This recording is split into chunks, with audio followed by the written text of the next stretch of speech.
Mr. Chairman, I yield myself as much time as I may consume. Gentleman is recognized. Mr. Chairman, I rise today to express my support for the Financial Choice Act and to express my appreciation to Chairman Hensarling and the committee for all their fine work, and to offer an amendment that will help small community banks organized as mutual holding companies attract investors and maintain longevity in communities across America and in upstate New York, which I represent. 7 years since its enactment, it's become glaringly apparent that Dodd-Frank has worked to advantage big banks on Wall Street, but for many of my constituents, the most detrimental aspects of Dodd-Frank to upstate New York aren't necessarily what is going on Wall Street, but rather the damage it has inflicted upon small community banks and Main Street. As has been highlighted here today, the U.S. is losing community banks at a rate of 1 per day.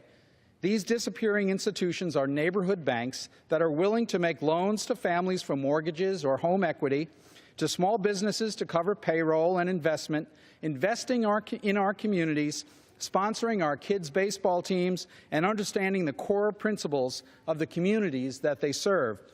Mr. Chairman, my amendment is quite simple. It seeks to help all community banks that elect to raise capital through a mutual holding company or an MHC charter.